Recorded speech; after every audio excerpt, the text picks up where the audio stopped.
আসসালামু আলাইকুম রাসেল ভাই এবং আসসালামু আলাইকুম লিসেনার্স। আশা করি সবাই ভালো আছেন। এই ঘটনাটি জুবাইর ইসলাম ভাইয়ের এবং এই ঘটনাটি উনি সংগ্রহ করেছেন ওনার এক চাচার কাছ থেকে। ওনার চাচার নাম আবুল কালাম। ওনার চাচা পেশা একজন মাছ ব্যবসায়ী। তিনি প্রতি হাটবারে সকাল সকাল পদ্মার মাছ কিনতে চলে যান মাওয়া, শরীয়তপুর এই সমস্ত জায়গায়।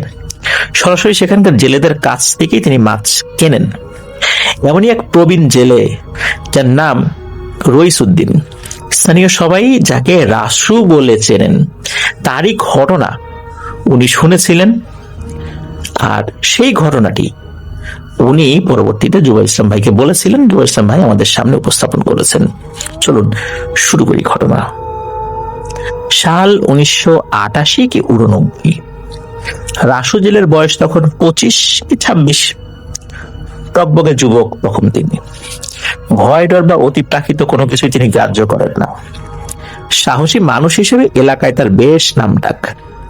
এলাকার গণ্যমান্য ব্যক্তিরা রাত বিরেতে কোনো কাজ পড়লে ওনাকে তলব করতেন।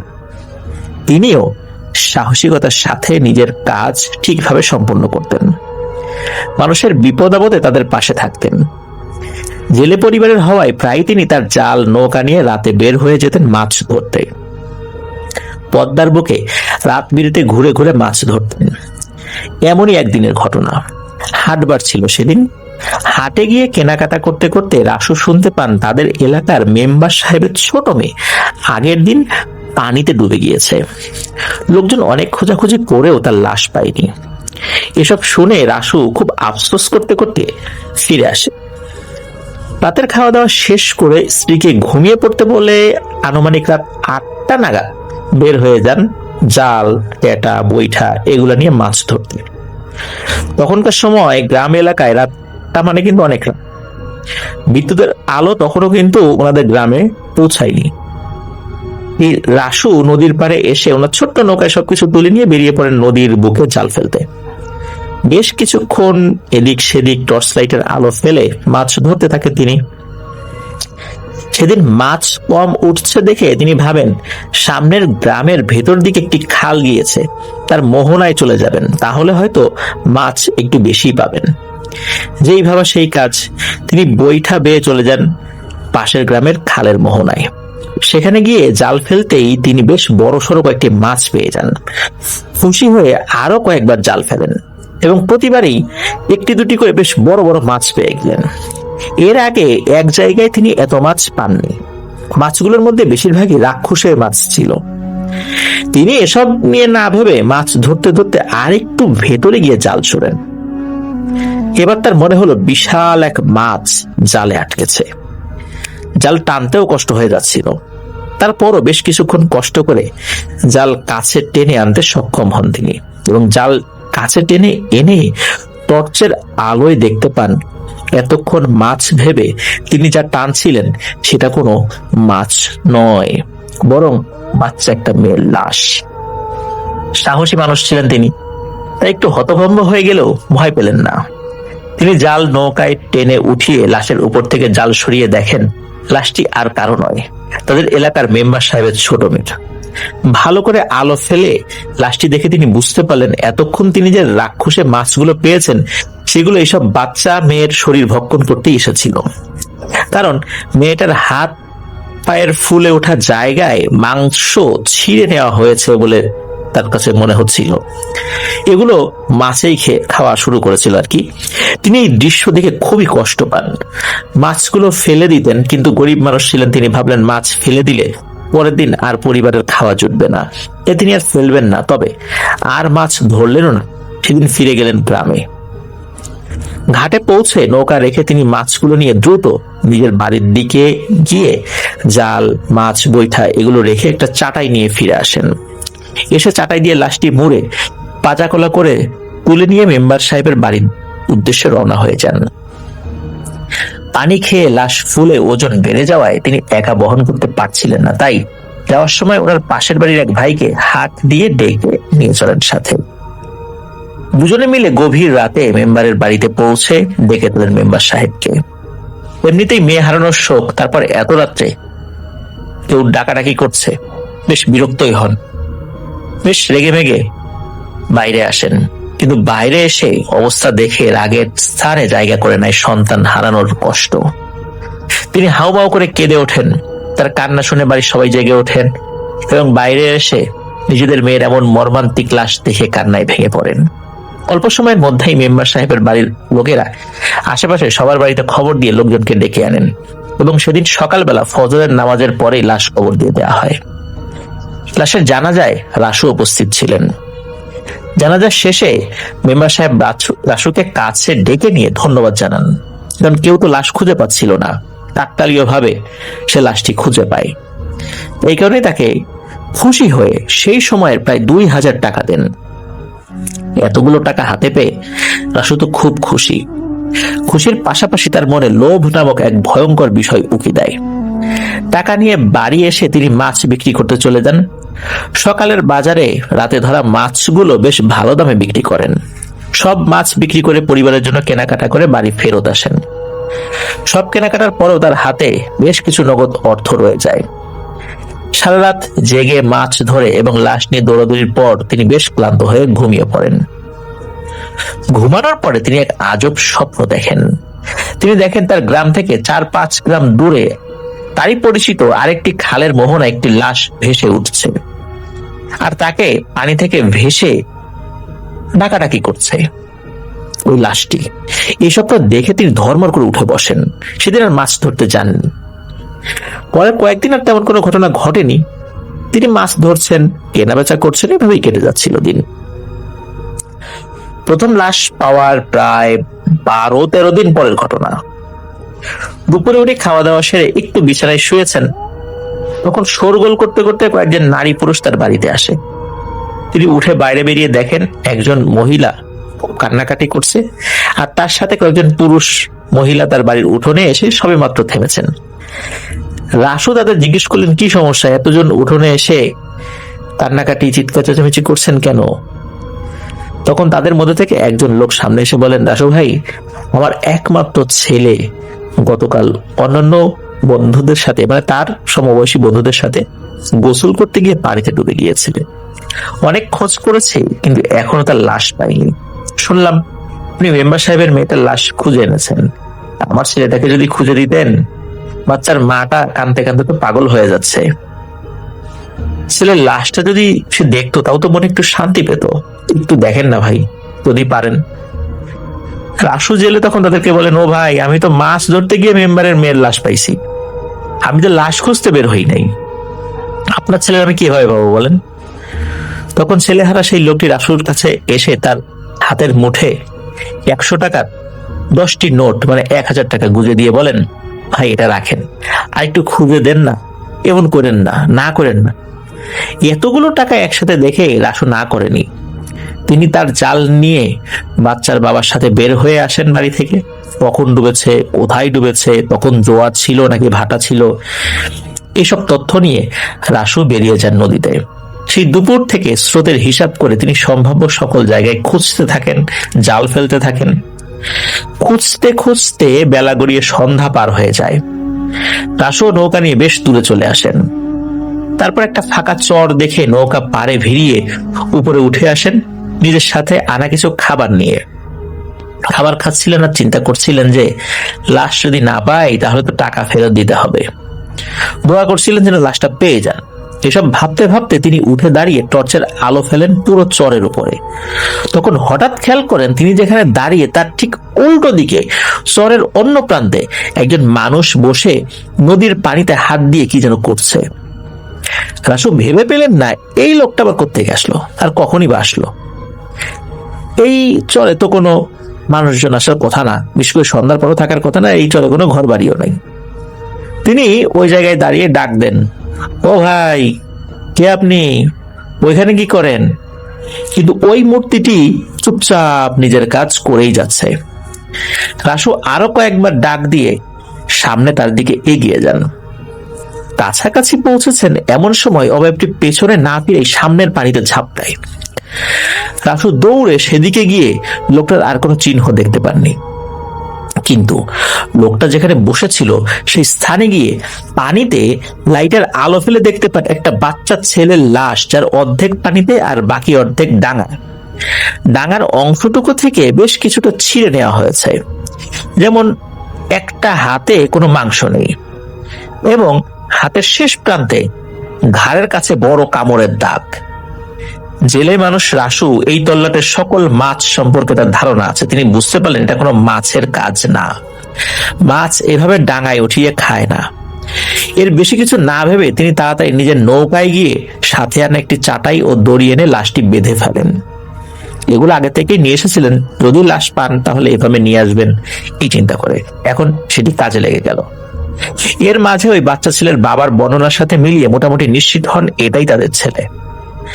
লাশ বেঁধে টেনে তিনি নৌকায় নিয়ে আসেন। নৌকায় উঠিয়ে দেরি করেননি, দ্রুত বৈঠা বাইতে শুরু করেন। বৈঠা বাইতে বাইতে ভাবেন ছেলের লাশ তাদের বাবা মাকে বুঝিয়ে দিয়ে আরো কিছু টাকা চাইবেন। এসব ভাবতে ভাবতে আরো একটা জিনিস ভাবেন, আচ্ছা ওইখানে যে জিনিসটা দেখলাম ওইটা কে ছিল? ওকে মানুষ ছিল? তাহলে লাফ দিয়ে পানির ভিতরে চলে গেল কেন? ওই তো লাশটা ডাঙায় তুলেছে, তো চলে গেল কেন? এই চিন্তা করছে।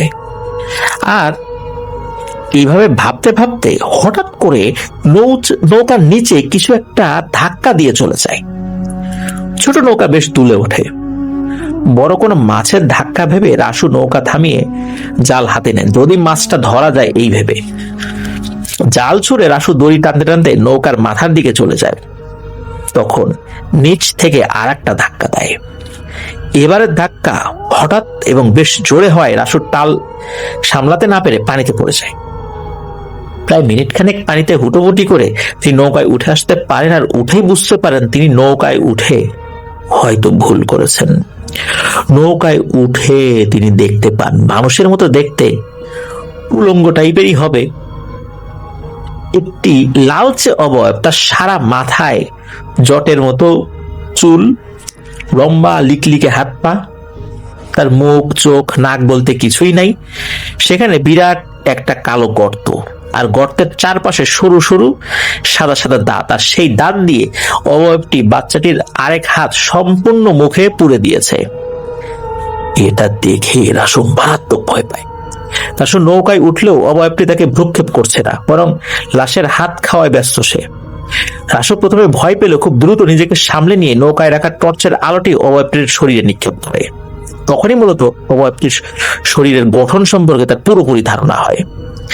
যখনই আলোটা নিক্ষেপ করেছে, সাথে সাথে ওই অবয়বটি বিকট এক চিৎকার দিয়ে নৌকা থেকে লাফ দিয়ে পানিতে অদৃশ্য হয়ে যায়। রাসু বুঝতে পারে উনি যাই দেখেছেন এখন সেটা আলোতে ভয় পায়। কারণ হলো আলো জ্বালানোর পরে সে বিকট এক চিৎকার দিয়ে ঝাঁপ দিয়েছে। তাই তিনি আর বাতি না নিভিয়ে বরং নৌকায় থাকা একটি হারিকেনও জ্বালিয়ে দেন। এরপরে আবার দ্রুত নৌকা বাইতে শুরু করেন। নৌকা বাইছিলেন ঠিকই, কিন্তু বুঝতে পারছিলেন সেই পিশাচটি এখনো পেছন পেছন আসছে। কারণ তিনি একটু পরপর লাইটের আলো ফেলছিলেন।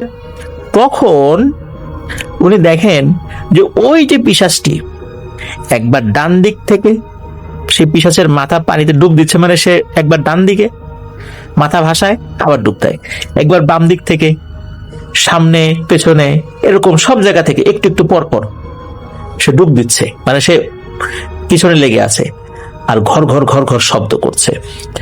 রাসু কিন্তু খুব ভয় পাচ্ছিলেন, কিন্তু নিজের উপর নিয়ন্ত্রণ রেখে বইটা চালিয়ে যাচ্ছিলেন। প্রায় 1 ঘন্টা বৈঠা বেয়ে এমন ভয়ানক অবস্থা অতিক্রম করে অবশেষে তিনি তাদের ঘাট দেখতে পান। ঘাটের কাছাকাছি যখন এসেছেন তখন প্রচন্ড আক্রোশে তার পিছনে পানিতে কেউ যেন কিছু আশ্রে ফেলছে, আর প্রচন্ড শব্দ আসছিল, বিকট চিৎকার, এমন চিৎকার যা কোনো মানুষ বা চেনা কোনো প্রাণীর হতেই পারে না। এমন চিৎকার সেই ঘাটের আশেপাশের বাড়ির মানুষজন শুনতে পায়। তাসব ঘাটে নৌকা ভেড়ানোর আগেই সেসব বাড়ি থেকে 2-1 জন টর্চ লাইট নিয়ে দেখতে আসে ঘটনা কি, চিৎকার কিসের, এই ভয়ঙ্কর চিৎকারের উৎসটাই বা কোথায়। তারা ঘাটে দাঁড়িয়ে লাইটের আলো ফেলে রাসু ও তার নৌকাকে দেখতে পায়। সাথে দেখতে পায় নৌকার পেছনে পানিতে হওয়া আলোড়ন। তারাও বুঝতে পারে এই চিৎকার আসছে সেই আলোড়নের ওইখান থেকেই, যেখানে ওই পানিতে আলোড়ন সৃষ্টি হচ্ছিল। রাসু নৌকা পাড়ে ভিড়তেই তাদের মধ্যে কয়েকজন এসে নৌকা টেনে পাড়ে তুলে ফেলে। রাসু নৌকা থেকে নেমে দৌড়ে পেছনে টর্চের আলো ফেলে পানির সেই আন্দোলন দেখতে পায়। একটু পরে সেই আন্দোলনটা আস্তে আস্তে কমে যেতে যেতে একদম স্থির হয়ে যায়। রাসু আরেই বসে হাঁপাতে হাঁপাতে সবাইকে ঘটনা বলে যে কি দেখেছে আর কি হয়েছে এতক্ষণ। সবাই রাসুকে আর সেই লাশকে নিয়ে বাচ্চার বাড়ির দিকে রওনা দেয়। বাচ্চার বাড়িতে পৌঁছে লাশ হস্তান্তর করার সময় রাসু সেই বাচ্চার বাবাকে বলেন তিনি কত কষ্ট করে লাশটা এভাবে এনে দিয়েছেন আর কি ঘটনা ঘটেছিল। রাসু আরো বলেন, ভাই আপনার কথায় আমি এত ঝুঁকি নিয়ে লাশটা আনছি, কিভাবে আনছি কি দেখছি সেটা যদি আপনারা বলি আপনি তো বিশ্বাসই করতে চাইবেন না, তারপরে বললাম। যাক, সেটা আমার যেটা কষ্ট হয়েছে সেটা তো হয়েছেই, আর এই কষ্টের কারণে আমি হয়তো সামনের আরো কয়েকদিন মাছ ধরতেই যেতে পারবো না, আর সেই ক্ষতিপূরণ আপনাকে পুষিয়ে দিতে হবে, আরো টাকা দিতে হবে আমাকে।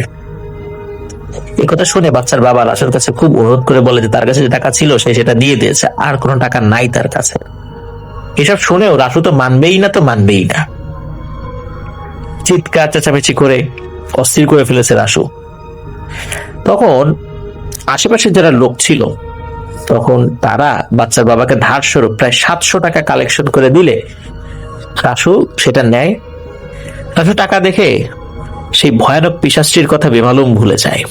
তারপর টাকা নিয়ে এসে আস্তে আস্তে বাড়ি ফেরত চলে আসে। এই দুটি লাশের খোঁজ এনে দেওয়ার পর এলাকায় রাসুর বেশ নামডাক পড়ে যায়। এরপরেও সে আশেপাশের বিভিন্ন গ্রামের বিভিন্ন পরিবারের সদস্যদের পানিতে ডুবে হারিয়ে যাওয়া লাশ খুঁজে এনে দেন। তবে সেই রাতের ঘটনার পর তিনি আর রাতে খুঁজতে বের হন না, দিনেই বের হন এবং সন্ধ্যা নামার আগে বাড়িতে ফেরত আসেন। রাতে মাছ ধরতে যাওয়া বন্ধ করে দিয়েছিলেন একরকম। সাথে কেউ গেলে যেতেন, কিন্তু একা যেতেন না। এতে করে তার ইনকামও কমে আসছিল, কারণ সবসময় তার পানিতে ডুবে লাশ হারিয়ে যায় না, তাই না? এভাবে কিছুদিন যাওয়ার পর হঠাৎ একদিন রাত্রে 3 জন লোক রাসুর বাড়িতে আসে। নিজেদেরকে পরিচয় দেয় এবং পরিচয় হিসেবে বলে তারা বেশ দূরের এক গ্রাম থেকে আসছে। তাদের মধ্যে একটু বয়স্ক যিনি, তিনি বলেন, আসো ভাই, আমার ছেলে পানিতে ডুবে গিয়েছে, আজসহ 3 দিন, অনেক খুঁজেও পাই নাই। এরপর ওর কাছে খবর নিয়ে জানতে পারি যে আপনার কথা, তা আপনার কাছে আসছি, শুনছি আপনি নাকি ডুবে যাওয়া লাশ খুঁজে দিতে পারেন। একথা শুনে রাসু বলেন, ভাই পারি তো ঠিক আছে, কিন্তু আজকে তো হবে না, কালকে সকালে আসেন। আমি রাতের বেলা লাশ খুঁজি না, কারণ অনেক ভয়ানক ঘটনা ঘটছে এর আগে, আর এই কাজে কিন্তু আমি টাকা নেই, টাকা নিয়ে আসেন কালকে। তখন সেই লোক এগিয়ে এসে রাসুর হাতে নগদ 5000 টাকা দিয়ে বলেন, এখানে 5000 টাকা আছে, লাগলো আরো দিব, কিন্তু আর দেরি করতে পারবে না, এখনই যেতে হবে। এমনিতেই 3 দিন হয়ে গেছে, এরপরে মাছে খাওয়া শুরু করলে তখন তো লাশের কিছুই থাকবে না ভাই। 1988-89 সালের দিকে একসাথে 5000 টাকা, এটা কিন্তু কম টাকা না প্রিয় লিসেনার্স, বুঝতেই পারছেন। আর এতগুলো টাকা একসাথে দেখে রাসুর মাথা তখন কাজ করা বন্ধ করে দেয়। সে রাজি হয়ে যায় এবং তাদেরকে বলেন, এখনই যাবো, ঠিক আছে, তবে আপনাদের যে কোনো একজনের আমার সাথে যেতে হবে। আর কতক্ষণ খোঁজ করা লাগবে তা তো জানি না, আপনাদের কেউ থাকলে লাশ খুঁজে পেয়ে তার কাছে বুঝিয়ে দিতে পারবো, তাহলে তারপর আমি বাসায় চলে আসব। তখন সেই লোকটি নিজেই যেতে রাজি হয় এবং তার সাথে আসা লোকদের বলে, তোমরা গিয়ে অপেক্ষা করো, আমি চলে আসবো তাড়াতাড়ি। রাসু তার জাল বৈঠা নিয়ে বের হয়ে আসেন। আস্তে আস্তে সেই লোককে সাথে নিয়ে নৌকায় উঠে লাশ খুঁজতে বের হয়ে যায়। নৌকা চলছিল, রাসু বাচ্চার বিষয়ে খোঁজ খবর নিচ্ছেন সেই লোকের কাছে, কোথায় ডুবেছে, কখন ডুবেছে, জোয়ার না ভাটায়। পদ্মার অভিজ্ঞ জেলে কিন্তু রাসু, তাই তথ্য নিয়ে সে সম্ভাব্য সকল জায়গার দিকে এগিয়ে যেতে থাকে। মূলত সে যে জায়গার দিকে যাচ্ছিল ওই জায়গার ওই অংশের নদীতে কিন্তু জোয়ার ভাটা হতো, পদ্মার সব জায়গায় কিন্তু জোয়ার ভাটা হয় না। তো আস্তে আস্তে রাত গভীর হচ্ছে, রাসু থেকে থেকে বিভিন্ন জায়গায় গিয়ে জাল ফেলে ফেলে দেখছিল। জালে লাশ না পেলেও মাছ পাওয়া যাচ্ছিল ভালো, সে মাছগুলো নিয়ে নৌকার মাঝের পাটাতনের নিচে রেখে দিচ্ছিল, তারপর আবার সামনে এগিয়ে যাচ্ছিল। এদিকে সেই লোকটি যে রাসুর সাথে এসেছিল সে চুপচাপ নৌকার আর এক প্রান্তে বসে পানির দিকে এক মনে কি যেন দেখছে। প্রথম প্রথম কথা বললেও পরে সে আর তেমন কোনো কথাবার্তা বলছিল না। এদিকে খুঁজতে খুঁজতে প্রায় মধ্যরাত হয়ে গেছে। তখন রাসু লোকটিকে বললেন, ভাই লাশ পাই বা না পাই, টাকা কিন্তু ফেরত চাইতে পারবেন না। এ কথা শুনে লোকটি শুধু বললেন হু, মানে হু বললেন, আর কিছু না। রাসু জেলে তার আন্দাজ মতো খুঁজতে থাকেন, নৌকা বাইতে থাকেন, সন্দেহ হলে কোথাও কোথাও জাল ফেলেন, কিন্তু লাশের দেখা তিনি আর পান না। এভাবে চলতে চলতে কোথায় চলে এসেছেন অন্ধকার রাতে ঠিক বুঝতে পারছিলেন না। এমন সময় লোকটা বলে ওঠে, সামনে একটা চর আছে, ওইখানে নৌকাটা একটু ভেরাও। রাসু চরে নৌকা ভেরানোর কথা শুনে আশ্চর্য হয়ে যান, আবার ভয় ভয়ও পান, কারণ এর আগের বার এই লাশ খোঁজার সময় চরের অভিজ্ঞতা কিন্তু তার মোটেও ভালো ছিল না। তিনি লোকটাকে বলেন, ভাই চরে নৌকা ভেরানো যাবে না, ঝামেলা আছে। তখন লোকটি তাকে বলেন, আরে ভয় পাও কেন মিয়া, আমি চোর ডাকাত না, আর তোমার কাছে এমন কি আছে যে আমি ডাকাতি করব? এভাবে বেশ কিছুক্ষণ বোঝানোর পর অল্প সময় পারে ভেরাবেন, তবে উনি সাথে যাবেন এই হিসাবে রাজি হন। লোকটি সম্মতি দিলে নৌকা চরের পারে ভিড়িয়ে দুইজন নেমে পড়েন। হেঁটে দুইজন চরের মাঝামাঝি আসার পর লোকটি ওনাকে দাঁড়িয়ে থাকতে বলে একটু সামনের দিকে এগিয়ে নদীর আরেক দিকে পানির কাছাকাছি গিয়ে বসে। রাসু খেয়াল করে লোকটির দিকে। রাসু জেলে দেখতে পায় যে লোকটি পানির কাছে গিয়ে হাঁটু মোড়ে বসে হাত দিয়ে পানিতে বাড়ি দিচ্ছে আর কিছু একটা বলছে। শুনে মনে হচ্ছিল সে কাউকে ডাকছে। রাসু জেলে বেশ অবাক হয়ে যান এমন কাণ্ড দেখে। সে পেছন থেকে লোকটিকে বেশ কয়েকবার ডাক দেয়, কিন্তু সেই লোক রাসুর ডাকে কান না দিয়ে একইভাবে পানিতে বাড়ি দিতে থাকে এবং কিছু একটা বলতে থাকে। অল্প কিছুক্ষণ পরে চাঁদের আলোয় হঠাৎ রাসু ওই লোকটার সামনের দিকে পানিতে একটি আলোড়ন দেখতে পায়। ভালো মতো দেখার জন্য রাসু একটু এগিয়ে গিয়ে টর্চ লাইটের আলো ফেলেন এবং বুঝতে পারে যে তিনি আজকের রাতে এসে কি ভুলটাই না করছেন।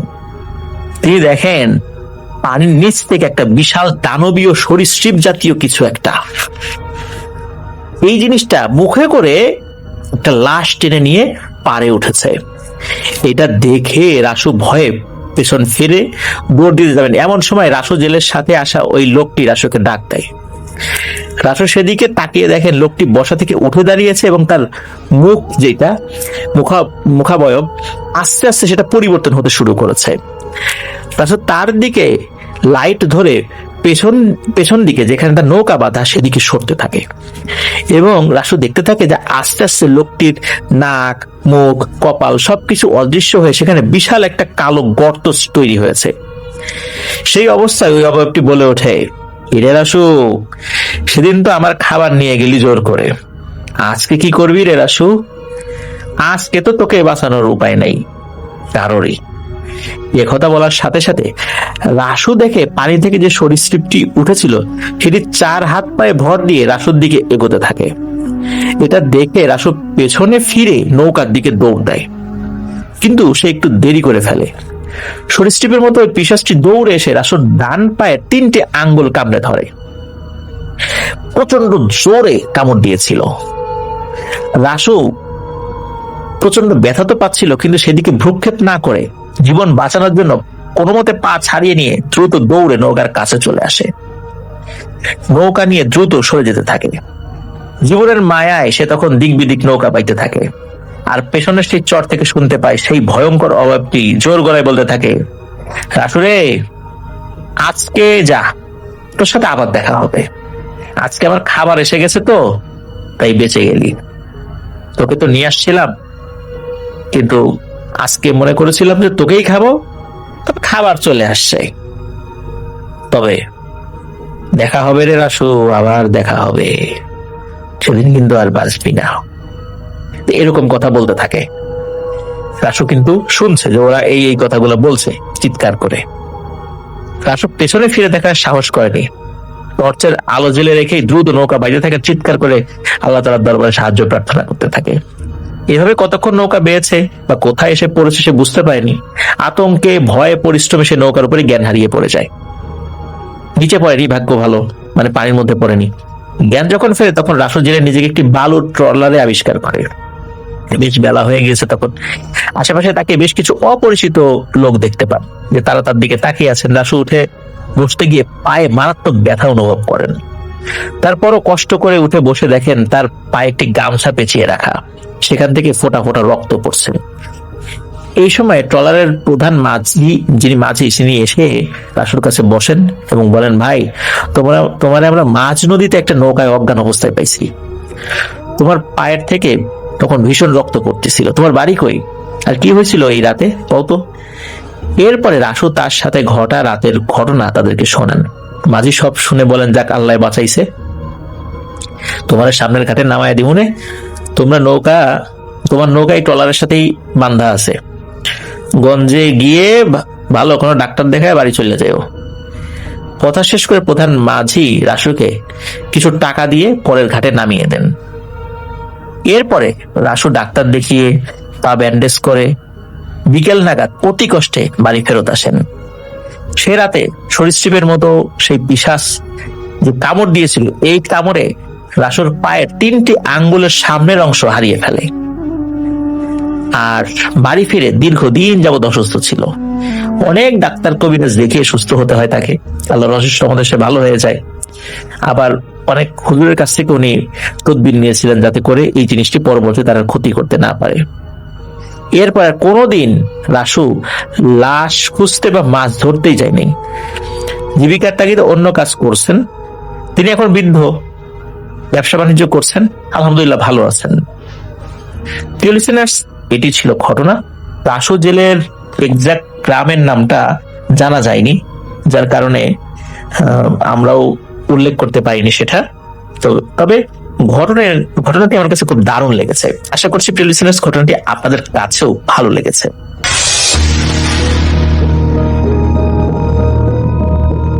আসসালামু আলাইকুম রাসেল ভাই, আমি একটু পরিচয় দিই কারণ অনেক লিসেনার্স নতুন নতুন এসেছে। আমার নাম ডক্টর আলী। তো আজকে যে ঘটনাটা নিয়ে আসছি, এই ঘটনাটি তমার সাথে ঘটা ঘটনা। তমা 2000 সালে পড়াশোনা করতে যায় আমাদের নেইবারিং একটা কান্ট্রিতে। তার ইচ্ছে ছিল বি ফার্ম করা, ফার্মেসিতে পড়াশোনা করা। তো সেইখানে যেইখানে সে পড়তে গিয়েছিল সেখানকার রেপুটেশন খুব ভালো পাওয়াতে সে ওখানে পড়তে যাওয়ার চিন্তা করে। যাক, অনেক খোঁজ খবর করে এবং অনেকভাবে সে কাঠখড় পুড়িয়ে সেখানে অ্যাডমিশনের ব্যবস্থা করে। আর তার সাথে সে তার 2 বান্ধবীকে কনভিন্স করে পড়ার জন্য। যাই হোক, তারা খুব ক্লোজ ফ্রেন্ড ছিল 3 জন, তমা, নাফিসা, যারা। তো ওরা 3 জনই ওখানে পড়তে যায়। তমার বাবা তাদেরকে সাথে করে নিয়ে যায় টোটাল কাজটা শেষ করার জন্য। যাই হোক, ওখানে অ্যাডমিশন হয় আর সবকিছু করার পরে তাদের থাকার জায়গার ব্যাপারটা আসে। তো ইউনিভার্সিটি খুব সুন্দর জায়গায়, পাহাড়ি একটা এলাকা, চারিপাশে পাহাড় ঘেরা, খুব সুন্দর। আর তারা যখন অ্যাডমিশন নিতে গিয়েছে তখন সেই সময়টায় বৃষ্টির সময়, তো বেশ সবুজ হয়ে আছে ওখানে, যদিও অনেক আর্দ্র আবহাওয়া, তারপরও বেশ সুন্দর একটা টেম্পারেচার, তো মানে বেশ গরম না। এইসব সবকিছু খবর নিয়েই তমা ডিসাইড করেছিল ওখানে পড়তে যাবার। তো যাই হোক, তার বাবা খোঁজ খবর করে দেখে যে ওখানকার ডর্মের কি অবস্থা। তো সে বলে যে বাবা, এর থেকে একটু বেটার হয় আমরা যদি আলাদা থাকতে পারি। ওরাও রিকোয়েস্ট করে। প্রথমে তো গিয়ে হোটেলে উঠেছিল তারা কয়দিন। তো তোমার বাবা, তিনি ব্যবসায়ী মানুষ ছিলেন, তিনি একটু খোঁজ খবর করে পরে বের করে ফেললেন সেখানে কিছু বাড়ি আছে, অনেকটা ভিলার মতো, এগুলো ডুপ্লেক্স। তো সেখানে ভাড়া নিয়ে থাকা যায় এবং সেটা মোটামুটি ফার্নিশড, সবকিছু আছে ভেতরে, সব রকমের জিনিসপত্র আছে। জাস্ট ভাড়া করে ওখানে থাকবে। স্টুডেন্টরাই বেসিক্যালি থাকে, যারা একটু অবস্থা সম্পন্ন স্টুডেন্ট, বিশেষ করে যারা বাইরের থেকে আসছে, মানে অন্য আশপাশের দেশ থেকে আসছে, তারাই ওখানে ভাড়া নিয়ে থাকে। অথবা ওখানকার স্টুডেন্টের মধ্যে যারা একটু অবস্থা সম্পন্ন তারা ওখানে থাকে। তো তোমার বাবা ওখানে কথা বলে একটা বাড়ি ভাড়া করে ফেলে তাদের জন্য, একটা ছোট্ট ডুপ্লেক্স বাড়ি। ছোট্ট বলতে মানে ওপরে একটা বেডরুম আছে, সাথে অ্যাটাচ বাথরুম, আর উপরতলায় ছোট্ট রেলিং, সেখান থেকে সিঁড়ি দিয়ে নামলে নিচে লিভিং রুম, তার 2 পাশে 2টা বেডরুম, কিচেন আর আরেকটা বাথরুম আছে। তো ওইটা কমনলি ইউজের জন্য। তো এরকম একটা বাসাটা বেশ সুন্দর হলো। বাসা কিন্তু বেশ পুরানো, মানে বাসাটা দেখেই বোঝা যায় যে এই বাসা মিনিমাম 70-80 বছর আগের, আরো পুরনো হতে পারে। কিন্তু এটাকে মেইনটেইন করা হয়েছে, মানে রং করা হয়েছে সুন্দরভাবে, কাঠগুলো বার্নিশ করা হয়েছে চকচক করে। আর খুব সুন্দর বাসার যে দোতলার যে রুমটা, সেটা কিন্তু স্পেশাল রুম। এবং এটা নিয়ে কিন্তু আসলে কথা থেকে যায় যে আসলে উপরের রুমটা কে নিবে। ওটা তো স্ট্যান্ড অ্যালোন রুম, এটার সাথে অ্যাটাচ বাথরুম আছে। তো অবশ্যই তমা বলছে যে আমি কিন্তু বেশি ভাড়া দিব, তারপরে ওই রুমটা নিব। তো যারা আর নাফিস আর কোনো সমস্যা নেই এটাতে, ওরা আসলে একটু কম রেন্ট দিয়ে হলো নিচে রুম যেটা থাকবে, তারা ওইটাতেই ওকে। তো তারা চাচ্ছিল মনে মনে যে ওইটাই তমা নিয়ে নিক। যাই হোক, তমাই ওইটাই নিল। আর এখানে আরেকটা সুবিধা আছে, তারা জানে যে তারা কিন্তু আড্ডা দিবে তো একসাথেই।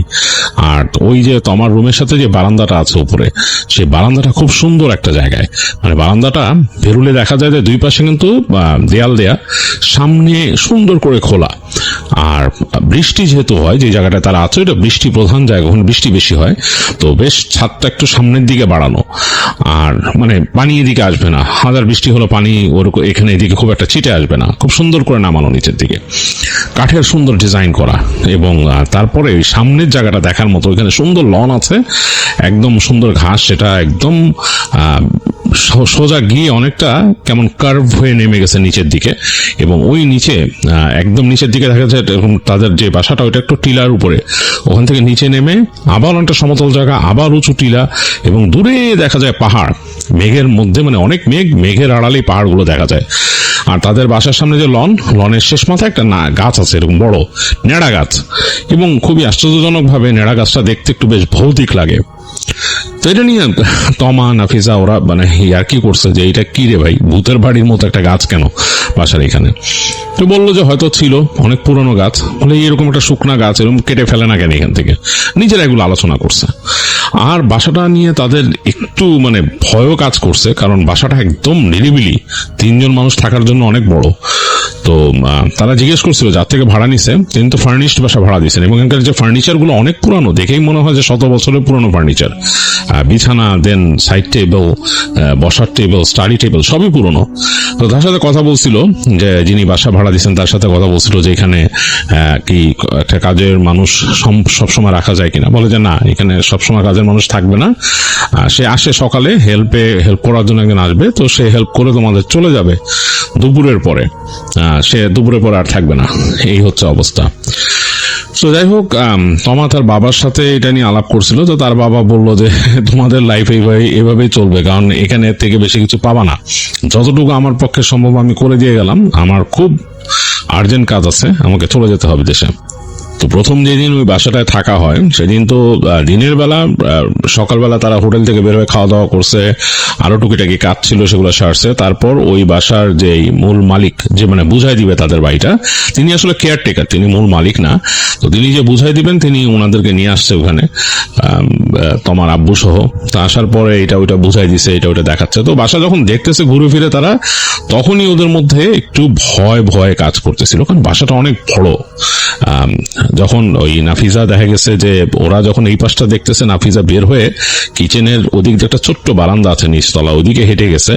তো তার কাছে কেমন জানি একটা ফিল হচ্ছিল, মানে কিচেনটা খুলে যখন নাকি ওই পাশে বেরিয়েছে, এই জায়গায় শান্ত, এটা পুরোনো বাসা, এখানে কিন্তু ওয়াশিং মেশিন রাখার সিস্টেম আগে ছিল না, এখানে বানানো হয়েছে আর কি।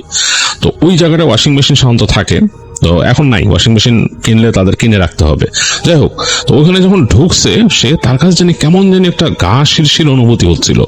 মানে এই পাশের ছোট্ট বারান্দা, ওইটা নেট দেয়া, সামনে দিয়ে দেখা যাচ্ছে ওই যে গাছটা, জাড়া গাছটা, এবং গাছের নিচে অনেক এরকম ছোট ছোট অনেকটা আমাদের যে আছে, আমাদের দেশে কাশফুল হয়, কাশফুলের মতো জমে আছে ওইখানে, হয়ে আছে।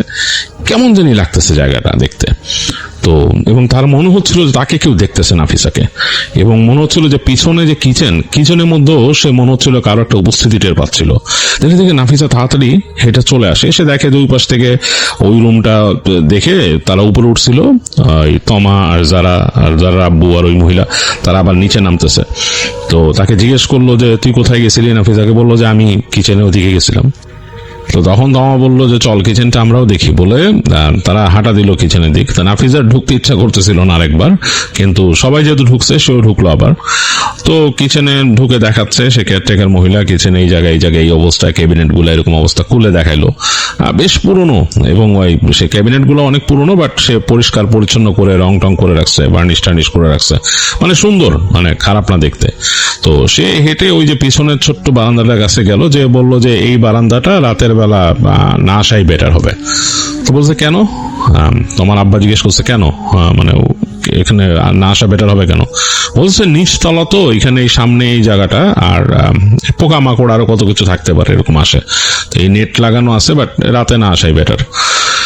তো একটু অড লাগলো তাদের কাছে। তো তোমার আব্বা জিজ্ঞেস করলো যে কি সিকিউরিটি কনসার্ন আছে নাকি, এখানে কোনো ক্রাইম রেট কি বেশি?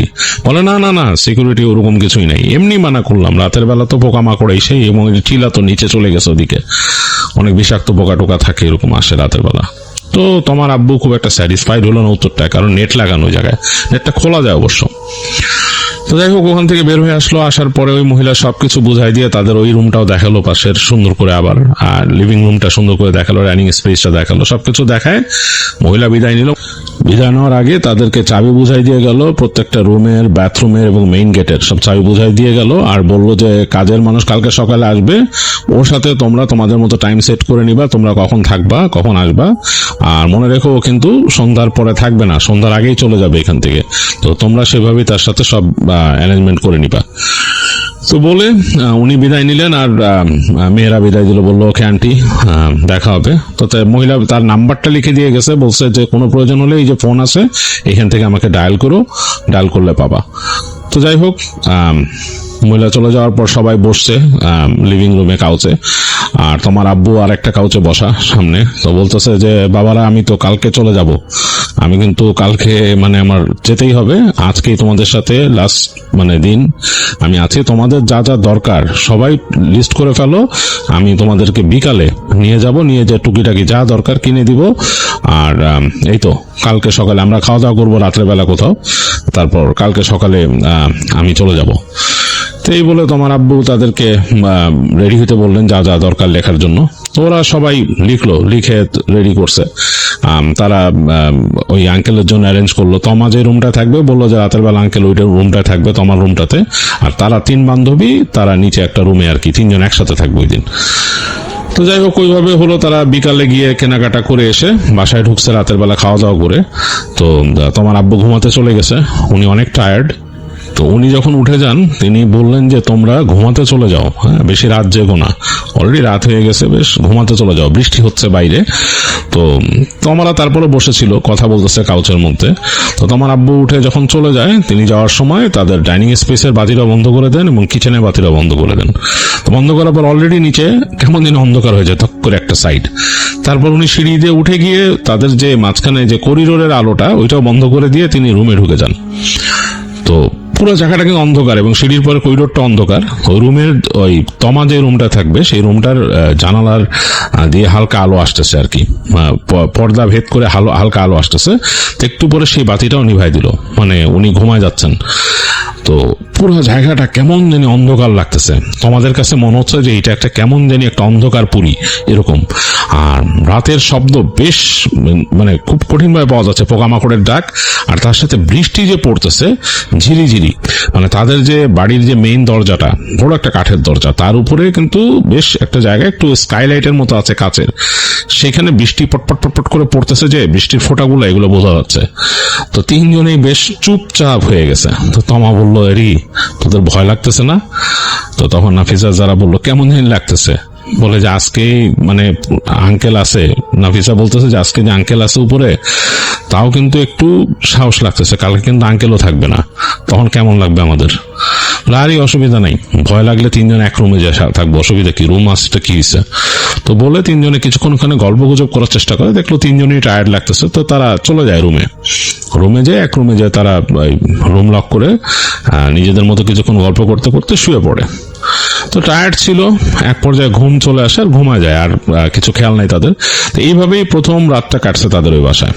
তো পরদিন দিনের বেলা উঠছে, ওঠার পরে সকালে দেখলো যে আসলে কাজের মানুষ আসছে, ওখানে বেল ছিল, বেল বাজাইছে। তারা এসে দরজা খোলার পর কাজের মহিলার সাথে তাদের কমিউনিকেশন একটা গ্যাপ তৈরি হলো, কারণ কথা বুঝে না। অনেক ইশারা তারা মোটামুটি বোঝানোর চেষ্টা করলো কাজের মহিলাকে কিভাবে কি হেল্প করতে হবে। বাজার করে নিয়ে আসছিল কালকে রাত্রে, তোমার আব্বু অনেক কিছু কিনে নিয়ে আসছিল, মানে বাসায় যে টুকিটাকি রান্না করার জন্য রুটি মুটি বানায়, যে তারা ভাত টাত রান্না করবে, যা করবে আর কি, এরকম কিছু বাজার করে নিয়ে আসছিল। তো ওগুলা দিয়ে ওরাই ওই নাস্তা বানানোর চেষ্টা করে, ওই মহিলাও হেল্প করে এবং তারপর নাস্তা বানায়। খাওয়া দাওয়ার পর তোমার আব্বু বিদায় নেয়। তো ওদের কাছে খুব খারাপ লাগে, তোমার কাছে অনেক কান্নাকাটি করে বাবা বিদায় নেওয়ার সময়। তো বলে যে কোনো অসুবিধা নাই, আমার যে কোনো সময় কল দিলে আমি তো আছি, আরো তোমার আঙ্কেল আছে, বলছে যে প্রয়োজন হলে চলে আসবে কেউ না কেউ। আর ওদের নাফিসা যারা ফ্যামিলিও আছে। যাই হোক, সবার কাছ থেকে বিদায় নিয়ে তোমার আব্বু বিদায় নেয় এবং তোমারা ওখানে দাঁড়ায় থাকে, দেখে যে উনি হেঁটে চলে যাচ্ছে। বেশ ওদের কাছে খারাপ লাগে আর কি, মানে এতক্ষণ মনে হচ্ছিল যে একটা সাহস আছে, এখন দেখা গেল যে মনে হলো যে সাহসটা একদম উবে গেল টুস করে। মনে মনে চিন্তা করতে থাকে তো আমাদের কেন আসছিলাম মানে পড়তে এরকম।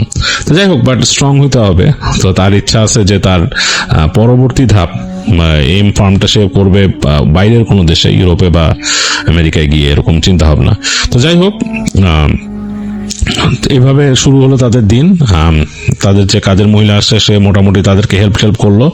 তো তারা চেষ্টা করলো মহিলার সাথে কথাবার্তা বলতে, কিন্তু কথা মানে মহিলারটাও তারা বোঝে না, মহিলাও তাদেরটা বোঝে না, মানে অল্প স্বল্প ইশারা ইঙ্গিতে যতটুকু বোঝানো যায়। তো চিন্তা করলো যে পরবর্তীতে যখন তারা ক্লাসে যাবে কোন একটা ফ্রেন্ডকে নিয়ে আসবে, যা এই দেশের বন্ধু যারা, তাদের কাউকে নিয়ে আসবে, এনে তাকে দিয়ে কথাবার্তা চালাবে আর কি, চিন্তা করছে।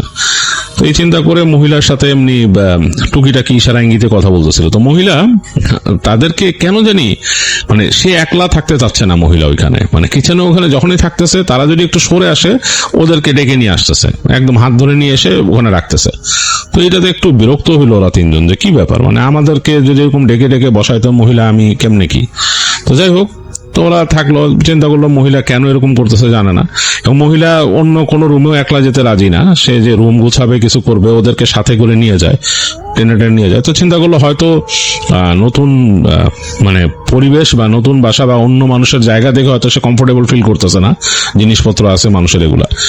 তো উপরের রুমে মহিলা যেতেই চাচ্ছে না, মানে বলতেছে যে তাকে বুঝাইতেছে ইশারা ইঙ্গিতে তমা, যে ওই যে উপরের রুমে আমার আব্বা থেকে গেছে, ওইটাকে ক্লিন করতে হবে, তো ওইটা গোছাইতে হবে।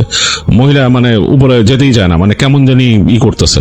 তো সে বলছে চলেন, মানে এইভাবে বলছে চলেন আমি যাচ্ছি আপনার সাথে।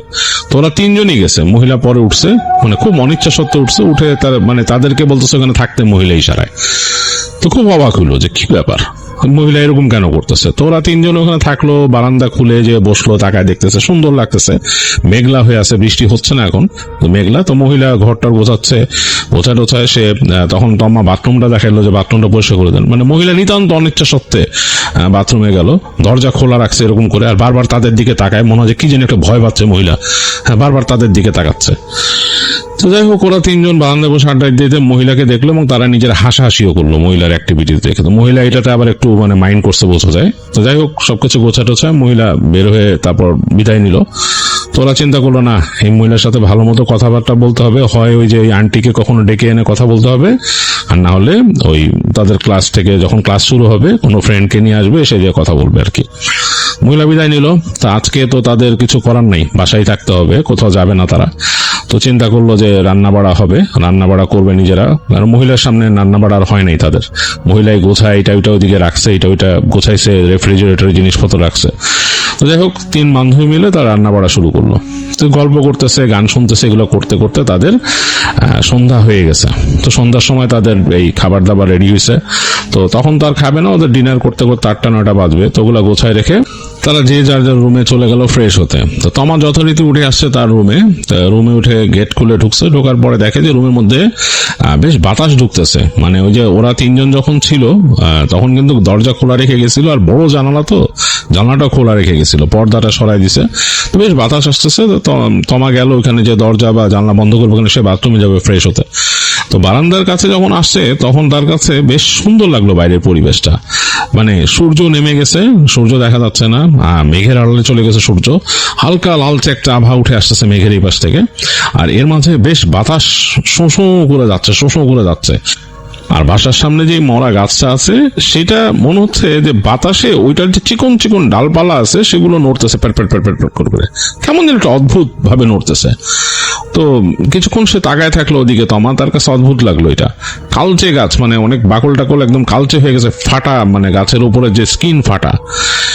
তার কাছে হঠাৎ করে কেন জানি মনে হলো যে গাছটা মোছড়ায় গেল, মানে নিজে মনে হচ্ছে গাছেরই একটা অংশ পেঁচায় গাছের উপর দিকে এরকম করে উঠলো। তো তার কাছে কেমন যেন ভয় লেগে গেল, গাটা শিরশির করে উঠছে, যেটা কি হঠাৎ করে গাছটাকে এরকম নড়তে দেখলাম কেন।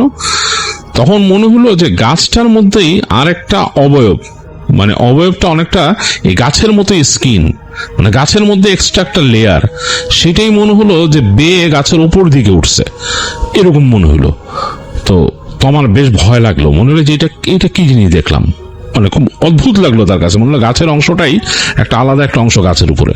তো সে তাড়াতাড়ি ভয়ে ভিতরে ঢুকে, তখন অলরেডি কিন্তু আরো মানে এরকম মানে সূর্য আরো নেমে যাচ্ছে, তাড়াতাড়ি ভিতরে ঢুকে দরজাটা লাগাই দিল, জানলাটা লাগাই দিল, দরজার বোল্ট যে ওখানে ছিল নব চেপে দিল, দিয়ে আর বাতি জ্বাললো, ঘরের বাতি জ্বেলে সে ফ্রেশ হতে চলে গেল। তো সে ফ্রেশ হয়ে সে আসছে, তার মুখ মুছতেছে, একটু দেখতেছে লাইট জেলে তার বেসিনের ওইখানে। সুন্দরী বাথরুমটা, টাইলস করা, মানে এগুলো মডার্ন জিনিস লাগানো হয়েছে। তো তাদের যে এই বাথরুমের যে কমোডটা, এটা ছিল একটু ডান দিকে চাপানো ভেতরের দিকে। ওই কমোডের পেছনে আবার একটা ভেন্টিলেটরের মতো আছে। তো ওই জায়গাটা বেশ অন্ধকার, কমোডের জায়গাটা। তো যখন তমা এখানে বসে মুখে সে আয়নায় দেখতেছে, তার আইব্রো এটা ঠিক করতেছে, এই সময় তার কাছে মনে হলো যে ওই যে অন্ধকারের মধ্যে ওই কমোডের জায়গাটার মধ্যে তার কাছে মনে হলো যে মানে মেবি সামওয়ান স্ট্যান্ডিং দেয়ার, এরকম তার কাছে ফিল হলো। মানে তার ইনটিউশন বলতেছে। ফট করে সে ওদিকে তাকাইছে, কেন জানি তাকাই থেকে কেউ নাই, কিন্তু তার কাছে একটু আগে মনে হয়েছে যে ওই অন্ধকারের মধ্যে কেউ আছে। ওই জায়গাটা কিন্তু একটা অন্ধকার, বাতিটা অত ভালো মতন যাচ্ছে না ওইটা দিয়ে ওইদিকে, মানে ওইটা একটু এরকম সোজা দিয়ে বাথরুমের শেপটার মধ্যে এই সাইডে একটু চিকন, ওই জায়গায় কমরটা ঢুকে গেছে। তো যাই হোক, তার কাছে কেমন যেন একটু গা শিরশির করলো। তমা তাড়াতাড়ি বাথরুম থেকে বের হয়ে সে বাথরুমের লাইটটা অফ করে দিল, দরজা লাগাই দিল। লাগায় ঘরের মধ্যে এসে তার কাছে কেমন যেন একটু অস্বস্তি লাগতেছে। তো যাই হোক, সে মনে মনে একটু দোয়া পড়লো, পড়ে সে ওই নেমে আসলো। এসে দেখলো যে বান্ধবীরা তখনও বের হয় নাই। তো সে লিভিং রুমে বসে আছে, বসে চিন্তা করতেছে যে ওরা কখন বেরোবে। তো সে চিন্তা করতেছিল যে কারো রুমে নক করবে, তো তার আগেই নাফিজা বের হয়ে আসলো। তো একটু পরে যারা চলে আসছে, তো তারপর তিনজন মিলে যে তাদের কিচেন থেকে খাবার দাবার এনে তাদের যে ডাইনিং স্পেসে রাখলো, রেখে সব রেডি করে তিনজনে খেতে বসলো। তো খাচ্ছে, গল্প করতেছে, খাবার মজা হয়েছে কিনা ইত্যাদি ইত্যাদি। দেশের বাইরে এসে প্রথম আবার মাছ কিনে রান্না করছে, কেমন ঘটনা, মানে তিনজনেই সব গল্প গুজব করতেছে। তো তিনজনে বলতেছে যে মানে আজকে যা রান্না করছে সব কিন্তু খেয়ে ফেলতে হবে, এগুলো ফ্রিজে রেখে আর খাওয়া যাবে না। মানে তিনজনে এরকম বলতেছে আর কি নিজেদের ভিতরে। বলতে বলতে তারা মানে বলছে আচ্ছা ঠিক আছে, তোর ভালো মতো খেয়ে নে, যা যা আছে যে কয় পিস আছে সব শেষ কর। তো তিনজনে মিলেই খাইছে। খাওয়ার পর কাটা টাটা গুলো এরকম জমায় রাখছে একটা ইসে। তো খাওয়া শেষ, সবাই সব গুছাইছে। গোছানোর পর নাফিজা সবগুলা এই কাটাগুলাকে একটা বাটিতে নিয়ে সে একটা ছোট্ট এরকম প্লাস্টিকেরই ছিল আর কি ঝুড়ি, ওটার মধ্যে ফেলছে। ফেলে সে নিয়ে গেছে আর কি ওই বারান্দায় রাখবে। ঘরের মধ্যে রাখলে কেমন একটা স্মেল হবে এরকম। তো নাফিজাই গেছে ওখান দিয়ে বারান্দার দরজাটা খুলে, নিচতলার যে কিচেনের পাশে ওইটা খুলে সে ঝুড়িটা রাখছে। ঝুড়িটা রাখার সাথে তার সে কেঁপে উঠছে, চপ করে কেঁপে উঠছে সে। কারণ সে দেখে যে বারান্দার ওই জালির ওই পাশে একটা কালো রঙের বিড়াল বসা। তার এই বারান্দাতে কিন্তু বাতি নেই, মানে তার কিচেনের থেকে যতটুকু আলো এসে পড়ছে এখানে, সেই আলোতে বিড়ালটাকে দেখা যাচ্ছে। এবং বিড়ালটা নর্মাল যে কালো বিড়াল হয়, মানে চকচকে একটা কালো রঙের বিড়াল, সেরকম না, কেমন জানি কালচে রংটা। আর মনে হচ্ছে যে মানে মাথার কাছে লোমগুলো জানি কেমন। এবং ওইটা ও যখন কাঁটাগুলো সহ ইটা রাখছে, কেমন জানি একটা খ্যাক করে শব্দ করছে মুখ দিয়ে, খ্যাক করে শব্দ করে মুখটা হা করে কেমন জানি খ খ করতেছে তার দিকে, বিড়ালের মতো ডাকতেছে না নর্মালি। তো নাফিসা একটু ভয় পাইছে, ভয় পেয়ে সে ওইটা ওখানে রেখে তাড়াতাড়ি ভিতরে এসে দরজাটা আটকাই দিছে। তো দরজাটা যখন আটকাইছে তখন এটা ডাক শুনতেছে, বেশ ভারী গলায় মেয়া মেয়া করতেছে ওইটা। কারণ ওখানে নেট কিন্তু লাগানো, মানে বিড়ালটা চাইলেও ভিতরে আসতে পারবে না, মানে নেট দেয়া। তো জিনিসটা কেমন জানি লাগছে তার কাছে, সে লাগাই দিয়ে ভিতরে আসছে। তো এর মধ্যে তাকে জিজ্ঞেস করতেছে এই পাশ থেকে, তমা সে কি হয়েছে? বলে যে না দোস্ত, আমি এখানে গেছিলাম এরকম এরকম, এইখানে একটা বিড়াল দেখছি, ভয় লাগছে অন্যরকম। এমনি বারান্দাটা জানি কেমন রে, আমি প্রথম দিন থেকে আমার কাছে ভয় লাগছে। তো শোনার পর তমা বললো যে হ্যাঁ, আমারও যে খুব ভালো লাগছে জায়গাটা তা না, বাট আমি ওরকম ফিল পাই নাই। তবে বাসার মধ্যে কি জানি কেমন জানি, আমি আজকে কি হয়েছে জানিস? তো বলতেছে যে এরকম সন্ধ্যার সময় এরকম এরকম গাছটার মধ্যে এরকম কেমন জানি লাগছে আমার কাছে। তো বলে যে বারান্দায় যাইতে না করছে মহিলা, বারান্দায় আমরা না যাই, হ্যাঁ চলে আসি। তো তারা যত দ্রুত সম্ভব তাদের যে থালাবাটি যেগুলো এঁটো ছিল সেগুলোকে ধুয়ে পরিষ্কার করে তাদের যে কিচেনের বাকি যতটুকু পরিষ্কার করা করে চলে আসলো, বাতি নিভাই দিল। ডাইনিং স্পেসের টেবিল এগুলো পরিষ্কার করে এগুলো মুছে তারপর ডাইনিং স্পেসের লাইটও নিভাই দিল। তো এই যে কিচেন আর ডাইনিং স্পেসের বাতি নিভাই দেওয়ার পর তাদের যে এই অংশটা, তাদের যে লিভিং রুম আর এই জায়গাটা কেমন অন্ধকার লাগতেছে। কালকেই ভয় লাগছে, কালকে উপরে তোমার আব্বু ছিল আর আজকে কেউ নাই, তারা তিনটা মেয়ে শুধু, তাদের এই জন্য ভয় লাগতেছে। আর বেশ খানিকক্ষণ পর পর ওই বিড়ালটা ডাকতেছে ওই বারান্দার থেকে, বেশ কেমন করে জানি, মানে এটা স্বাভাবিক নর্মাল যে একটা বিড়াল ডাকে সেরকম না। তো ওরা নিজেরা বলছে হয়তো বিড়ালই ওইটা ডাকতেছে, ওই যে কাটা টাটা দেখছে, ওই খেতে চায়। আমাদের কাছে আর কি এরকম ভয় লাগতেছে একলা একলা আসি দেখে। তো তিনজন লিভিং রুমে বসে কিছুক্ষণ গল্প করার চেষ্টা করলো। তো দেখলো যে গল্প জমতেছে না, এখানে কেমন দিন লাগতেছে, আর ঝিঝি পোকা ডাকতেছে, বেশ কোয়াইট জায়গাটা, বেশ কোয়াইট। তো একটু পরে বললো যে রে আমি আজকে ঘুমাইতে পারবো না একা এরকম। তোমা বলতেছে যে তোরা আমার সাথে আয়, উপরে থাক, আমরা তিনজন একসাথে থাকি। তো বলছে আচ্ছা ঠিক আছে। ওদেরও মানে সাহস এতটা নাই যে ও মানে এই পাশে লিভিং রুমের এই পাশে এক রুম, ওই পাশে এক রুম, আর উপরে তমা উপরে, মানে তিনজন তিন কোণায়, এভাবে থাকার সাহস ওদেরও নাই। তো ওরা বললো আচ্ছা ঠিক আছে। তো ওরা বালিশ টালিশ নিয়ে তমার ওখানে চলে আসছে। তো তিনজনে মিলে যখন তারা রুমে আসছে তারা বেশ খুশি, তমার বিছানাটাও বেশ বড়। তো ওইখানে তারা বিছানা রেখে তারপর তিনজন গল্প গুজব করতেছে এবং তারা এই তিনজনে মিলে চলে গেল বারান্দায়। তো বারান্দায় যেয়ে দেখতেছে সুন্দর চাঁদ উঠছে আকাশে, মানে চাঁদটা মেঘের আড়ালে, মানে এটা মানে মেঘলা ছিল সারাদিন, তো মেঘের আড়াল থেকে চাঁদটা বেরিয়েছে, হালকা একটা চাঁদের আলো এদিকে, মানে একদম মনে হচ্ছে ধুয়ে দিচ্ছে এই পাশটা। এবং ওই গাছটাকে দেখা যাচ্ছে, গাছটাকেই কেমন জানি ভৌতিক লাগতেছে, আর এই স্ট্রং ঝিঝি পোকার সাউন্ড। তো তখন তমা বলতেছে ওই দুজনরে যে আমি আজকে সন্ধ্যার সময় এই গাছটার এখানে এরকম দেখছি। তো ওই বাকি দুজন মানে নাফিজা তো আগেই শুনছে, যারা বলতেছে তাই নাকি, বলে যে হ্যাঁ। তো ও তাকে বেশ ভয় পেয়েছে, কয়ে থাক বারান্দায় আমরা না থাকি, চল আমরা চলে যাই ভিতরে। তো যখন এগুলো বলতেছে তখন বলছে বিড়ালটা ডাকতেছে, তিনজনে মানে একদম কাছাকাছি, তাদের খুব কাছ থেকে বিড়াল ডাকছে। তো হঠাৎ করে তাকায় দেখে যে তাদের যে এই বারান্দার ওখানে ছাদের এই পাশটা একটু নিচু জায়গা, ছাদের এই পাশটা যে মানে হয়ে গেছে, ঢালু হয়ে গেছে, ওইটার উপর বিড়ালটা বসা এবং তাদের দিকে তাকায় ডাকতেছে, চোখ দুটা জল জল করতেছে এবং মানে কেমন করে জানি ভয়ে তিনজন তাড়াতাড়ি, মনে হচ্ছে বিড়ালটা লাফ দিবে এরকম, তিনজন তাড়াতাড়ি ঘরের মধ্যে ঢুকে ডাকায় দিছে দরজাটা বারান্দার, এবং ডাকায় বলতেছে জানি বিড়ালটা তো মনে হয় কেমন স্বাভাবিক লাগতেছে না, অন্যরকম। তো তখন যারা বলতেছে যে না এত ভয় পাইস না, হতে পারে আমরা তিনজন আসি এবং পরিবেশটাই তো এরকম, কেমন দেখিস না পাহাড়ি পরিবেশ, এই জায়গায় তো এরকম লাগতেই পারে, একলা একটা বাড়ি, তো বাংলোর মতো একটা বাড়ি, আচ্ছা আমরা এখানে গল্প গুজব করি। তো ঘরের মধ্যে টেবিল ল্যাম্প জ্বলতেছে, এটা আলোতে তারা গল্প গুজব করতে করতে এক সময় ঘুমায় গেছে তিনজনই, মানে ঘুম আসছে, টায়ার্ড হয়েছে, টেবিল ল্যাম্প নিভাইতে ঘুমায় গেছে।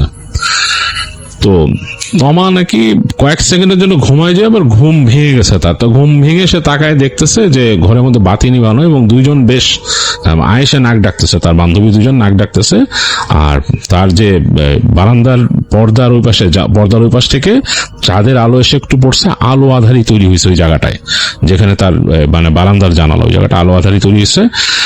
কিছুক্ষণ সে তাকায় থাকতে থাকতে তার চোখে আলো আধারি শুয়ে আসলো। তো সে ঘরের পুরো পরিবেশটা বুঝতে পারতেছে যে ঘরটার মধ্যে কোথায় কি আছে, এরকম লাগতেছে তার কাছে। এই সময় হঠাৎ করে ক্রিং ক্রিং করে ফোন বাজা শুরু হলো তার রুমে। তো ও কেঁপে উঠছে, ফোনের শব্দ এত লাউড ছিল যে সে কেঁপে উঠছে। তো ওঠার পর দেখলো যে ওর পাশ থেকে মানে তোমার পাশে নাফিজা শুয়েছিল। নাফিজা মানে ঘুম ঘুম ঘন্টা বললে ফোন বাজে নাকি, কি রে এই রুমে ফোন আছে? তোমার বললো তাই তো দেখতেছি, আমি তো আগে ঠিক মতো খেয়াল করি নাই। বলে যে হ্যাঁ দেখ না, ফোনটা ধর, কে করছে। তো তমা উঠলো, নাফিজা কিন্তু এক পাশে ছিল বিছানার, সে ওকে ক্রস করে উঠলো। নাফিজা দেখা গেলো যে কথা বলে আবার সে শুয়ে পড়ছে। তো অন্ধকারের মধ্যেই মানে আলো আধারিত মোটামুটি একটু ঠাউর করতে পারতেছে তমা, ওই অবস্থায় হেঁটে হেঁটে গেল ফোনের কাছে যে সে ফোন পিক করলো। তো ফোন পিক করার পর কোনো কথা নাই, ওই পাশে মনে হচ্ছে কেমন টক টক টক টক টক টক শব্দ করতেছে। তো সে বললো কে, হ্যালো হ্যালো এরকম বললো, হুইজ দিস, তাই বলে তারপর দেখ কোনো শব্দ নেই, ফোনটা রেখে দিয়ে বিছানার কাছে আসতেছে, আবার রিং। তো তমা হেঁটে গেছে, আবার ফোন উঠাইছে, একইভাবে কোনো শব্দ নাই, এরকম টক টক টক টক কেমন একটা শব্দ হচ্ছে। তখন সে মনে করলো কেমন দুষ্টমি করতেছে। তো ফোনটাকে সে আবার রেখে দিয়ে আবার এসে বিছানার মধ্যে বসছে, শুয়ে পড়বে। এই সময় আবার রিং হয়েছে। তৃতীয়বার রিং হওয়ার পর তমা এবার হেঁটে গেছে, ফোনটা কাছে চিন্তা করছে যে এইবারও যদি এরকম করে সে ফোনটা রেখে দিবে, মানে উঠায় রাখবে রিসিভার, মনে হচ্ছে এটা কোনো প্র্যাঙ্ক কল হবে আর কি। তো ফোন রিসিভারটা সে উঠায় কানে ঠেকাইছে। খুব বিকৃত ভয়ঙ্কর ভাবে কোনো মানে মহিলা যদি কথা বলে, কেমন জানি গলা টলা মানে পেঁচায় কেমন ভাবে, একটা মহিলার কণ্ঠ, মানে কি বলতেছে কিচ্ছু বোঝা যায় না। তো কণ্ঠটা শুনেই মানে তমার সারা শরীরে রোম দাঁড়ায় গেছে কেমন জানি, এবং তারপর ঘর ঘর ঘর ঘর করতেছে কণ্ঠটা। তো তমা তাড়াতাড়ি কি করলো, ফোনটাকে উঠায় রেখেই চুপচাপ এসে বিছানায় শুয়ে পড়ছে।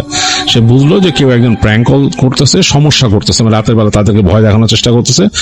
হতে পারে ওই মানে কত মানুষই হতে পারে যে এই মহিলা যে ভাড়া দিচ্ছে তার পরিচিত কেউ হতে পারে, বা সামথিং লাইক দ্যাট, বা কোনোভাবে হয়তো এখানে প্র্যাঙ্ক কল আসছে, মেয়ে মানুষের কণ্ঠ শুনছে, এরকম করতেছে। তো এগুলা ভেবে তোমার এটা নিয়ে মাথা ঘামাইলো না, রিসিভার তো উঠায় রেখে আসছে, এসে শুয়ে পড়ছে। তো ভয় পেতেছিল অনেক, ওই যে তার বারবার কণ্ঠটা মনে আসতেছে। তো ভয় পেতে পেতে সে একসময় ঘুমায় গেছে ভয়। তো যাই হোক, সকাল হয়েছে।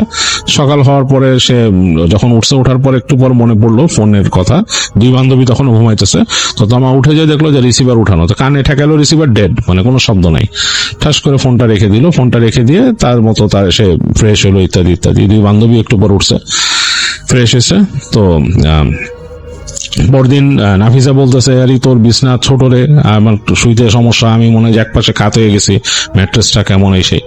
তো বলে তাহলে তুই আসিস না, তোর রুমে থাক। তো বলে আমার রুমে তো ভয় লাগে এই সেই। তো তখন যারা বলতেছে যে আমাদের ইভেনচুয়ালি অভ্যাস তো করতেই হবে যার যার রুমে থাকা, ঠিক না? আমাদের তো আলাদা আলাদা রুম আছে এবং সবারই প্রাইভেসির ব্যাপার থাকবে। তো সুতরাং এইটা কোনো ব্যাপার না, আজকে থেকে আমরা থাকি, এটা বেস্ট হয়, তাহলে আমাদের নিজেদের প্র্যাকটিসটাও হয়। হ্যাঁ, কোনো সময় আমরা অকেশনালি থাকলাম একসাথে, গল্প গুজব করলাম সপ্তাহে 2-1 দিন, আর আজকের থেকে অভ্যাস করি। তো তখন তমা মেনে নিল, নাফিসা বললো ওকে ঠিক আছে। তো এটা বলছে তারা, তাদের মধ্যে এই আন্ডারস্ট্যান্ডিংটা হইলো ওই দিনের মতো। তো যাই হোক, সারাদিন তাদের চলে গেল। ওই দিনও তো ক্লাস নাই, বাসার মধ্যে তারা ওই দিন একটু লেজি ভাবেই কাটাইতেছে। বলতেছে যে এখানে টিভির ব্যবস্থা করতে হবে, টিভি না দেখলে তো সমস্যা, কেমন লাগে ঘরের মধ্যে আটকা। তো এগুলো করতে করতে ওই দিন বিকাল থেকে বৃষ্টি শুরু হয়েছে আবার। তো এরকম তাদের বিকাল এই গল্প গুজব টুকিটাকি তারা ওই লুডু টুডু খেলে পার করছে। তো রাতে ঘুমাতে যাওয়ার সময় আজকে যে যার যার রুমে একলা একলা চলে গেল। তো রাতের বেলা চলে গেছে রুমে। যাওয়ার পরে তমার কাছে একটু অস্বস্তি লাগতেছে, কারণ সে যে উপর উঠছে একলা, তার কাছে বারবার মনে হইতেছে সেদিনকে গাছের মধ্যে কি দেখছে। আর তখন তার মনে পড়ছে কালকে রাতের ফোনের কথা, এই ফোন কলের যে ওই সাউন্ডটা, এটা তার মনে পড়ছে। এটা শুনে তার অনেক ভয় লাগতেছে মনে মনে। সে কিন্তু এটা নিয়ে আর আলাপ করে নেই কারোর সাথে, কেউ তাকে জিজ্ঞেসও করে নেই আজকে, মনে করে যে রাত্রে কি ফোন আসছিল ইত্যাদি। তো যাই হোক, তো তমা কি করলো, একটা বই নিল, বই নিয়ে কিছুক্ষণ পড়ছে শুয়ে শুয়ে। বই নিয়ে পড়ে সে ঘুমানোর চেষ্টা করছে। তার ওই সামনে তার টেবিল ল্যাম্পটা আরো ডিম করে দিয়ে, ওটা ডিমার আছে টেবিল ল্যাম্পে, ওই ডিম করে দিয়ে সে বসে বসে বইটা পড়ে চিন্তা করলো ঘুমায় যাই। একসময় চোখটা একটু লেগে আসছে, তো বইটা রেখে সে শুয়ে পড়ছে আর লাইটটা নিভাই দিছে টেবিল ল্যাম্পটা। অনেকক্ষণ ঘুমে আছে, তার কোনো খেয়াল নাই। হঠাৎ করে তার ঘুম ভাঙছে, ক্রিং ক্রিং করে শব্দে লাফ দিয়ে উঠলো ঘুম থেকে, যে এই ফোন বাজতেছে, ওই যে ফোনটা। তো তমা মানে একটু অন্যরকম ফিল করতেছিল, কারণ রুমে তো আজকে কেউ নেই, আজকে সে একা। সে আস্তে করে উঠলো, চোখে কিছুক্ষণ ধাঁধা লেগে গেছে, ওই আলো আধারিটা বুঝতে একটু ধাঁধা লেগে গেছে। তো বিছানা থেকে উঠে সে গেল, গিয়ে দেখে ফোন বাজতে গেছে। তো ফোনটা কানে তুলে নিল। ফোনটা তুলে নেওয়ার পরে ওই পাশ থেকে কণ্ঠ বলতেছে যে তুই আমার রুমে কেন, ইংলিশে বলতেছে যে আমার রুমে তুই কেন, বেরো এখান থেকে, এই রুমে কেন আসছিস। তো শুনে তো আমার সারা শরীরে রোম দাঁড়ায় গেছে, কেমন জানি একটা ফিসফিসানি নারীর কণ্ঠ। চিন্তা করলো এটা কে। তো তখন সে জিজ্ঞেস করছে হুজ দিস, কোনো শব্দ নাই। ওই পাশে একেবারে cat cat cat cat cat cat শব্দ আসতেছে। তারপর সে ওই যে বিকৃত কালকের মতো শব্দ শুনতে পেল। তো প্রচন্ড ভয় পেয়েছে তমা তাড়াতাড়ি ফোনটা ক্রেডেলেই রেখে দিছে। আবার এটা পুরনো ফোন, কিন্তু বেশ পুরনো একটা ফোন সেট। সে ক্রেডেলে রেখে দিয়ে সে দৌড় দিয়ে চিন্তা করছে সে নিচে যাবে ওই জারা বা নাফিজা রুমে। তো সে যখন দরজার কাছে আসছে, তার কাছে মনে হলো দরজার ওই পাশে কেউ আছে। তার বেশ ভয় লাগলো, অনেক ভয় লাগছে যে দরজার ওই পাশে কে, কারণ তার এই করিডোরে বাতি কিন্তু সে নিভাই দিয়ে আসছে রাতের বেলা, মানে যখন উঠে আসছে তখন।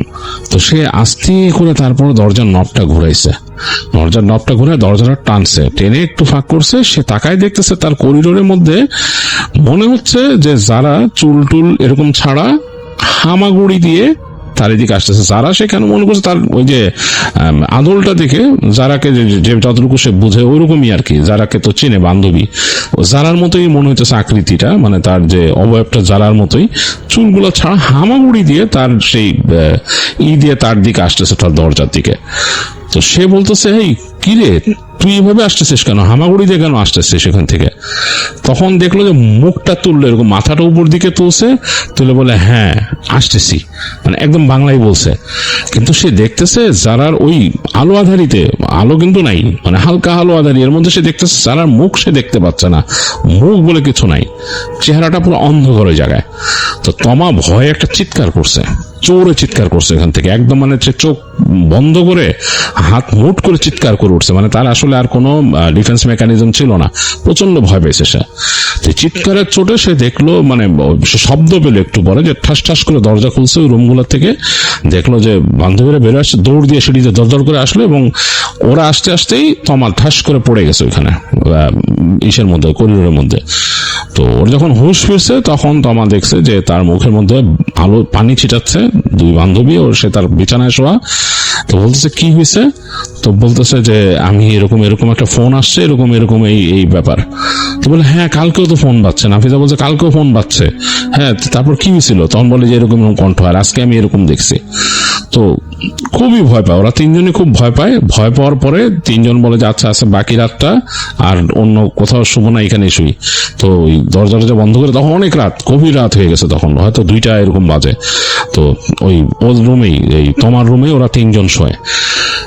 ওই দিন রাতে নাকি তোমার রুমের বাথরুমের ভেতর থেকে মনে হচ্ছে কে দরজা নক করে বাথরুমের দরজা ভেঙে ফেলতেছে, এবং ভারী একটা নারী কণ্ঠ, হ্যাঁ নারী কণ্ঠ, ভারী নারী কণ্ঠ, এবং ওই দেশি ভাষায় বলতেছে দরজা খোল, দরজা খোল, আমার রুমে তোরা কেন, আমার রুমে তোরা কেন, ভারী কণ্ঠে, মানে ওই দেশি ভাষায় বলতেছে। ওই ভাষা ওরা বুঝে।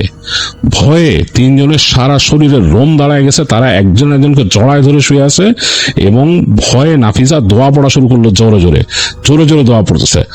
তখন মনে হইতেছে যে বাথরুমের ওই কোনার দিকে, মানে মানে বাথরুমের পেছন দিক থেকে কেউ হাসতেছে এরকম। তো নাফিজা চোখ বন্ধ করে মন থেকে দোয়া পড়া শুরু করলো, এবং মনে মনে সে তখন মানে নিয়ত করতেছিল যে সে এরপর থেকে মানে একদম নিয়মিত সে তার সব মানে যা যা যা করা দরকার ধর্মীয় কাজ সেগুলো সে করবে, এগুলো সে বাদ দিবে না কিছুই। প্র্যাকটিসিং একজন মুসলমান হবে, সে মনে মনে ভাবতেছে। সে ভয় পাইছে, অনেক রকম ভয় পাইছে। নাফিজা অবশ্য জানতো তাদের পরিবারে নাকি এরকম জিনে পজেস করা মানুষজন ছিল কয়েকজন, তো এগুলো এইসব ব্যাপার জানতো। সে দোয়া পড়তেছিল, জোরে জোরে চিৎকার করে করে দোয়া পড়তেছিল, তিনজনকে মানে একদম ধরে রেখে দোয়া পড়তেছিল এরকম। তো এইরকম কতক্ষণ তারা টাইম পার করছে জানে না। তো এক সময় দেখা গেছে যে কোনো শব্দ নাই, চুপচাপ নীরব হয়ে গেছে চারিপাশ। তো ভয়ে চুপচাপ শুয়েছিল।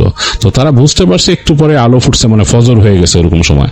তো যাই হোক অনেকক্ষণ ওয়েট করছে। তো ওঠার পরেই সকাল হলো। ওই বাথরুমে আর কেউ যায় নাই, উপর তলায় তিনজনই ওই যে তোমাকে নিয়ে নেমে আসছে, এসে নিচের বাথরুমে যে অজু করে তিনজন নামাজ পড়ছে। ফার্স্টে নামাজ পড়ার পরে বললো যে এই বাসার মধ্যে সমস্যা আছে। নিজেরাই রিয়েলাইজ করলো যে বাসার মধ্যে সমস্যা আছে। মানে কি করবে তারা বুঝতে পারতেছে না, একদম লিভিং রুমে বসে আছে। তো একটু পরে কাজের বুয়া আসছে ওই যে কাজ করতে। কাজের বুয়া আসার পর কাজের বুয়াকে তারা তিনজনে জিজ্ঞেস করতেছে ইশারা ইঙ্গিতে যে এই বাসা কি ভয়ের নাকি এরকম, মানে বিভিন্নভাবে করে দেখাচ্ছে। কাজের মহিলা বুঝে না। তো তারা তিনজন তখন দরজা খুললো, দরজা খুলে তাকায় আছে বাইরের দিকে, সামনে কাউকে দেখা যায় নাকি। তো দেখলো ওই যে সামনের ওই যে এখানে একটা বিল্ডিং, ওইটার নিচে একটা ছেলে দাঁড়ায় আছে। ও সম্ভবত ওই বিল্ডিং এর কাজ টাজ করে, দারোয়ান নাকি, তাকে এরকম হাত দিয়ে ডাকলো। তো ছেলেটা একটু পর আসছে। আসার পরে ছেলেটাকে বলতেছে যে তুমি কি ইংরেজিতে কথা বলতে পারো কিনা, বা কথা বলতে পারো কিনা।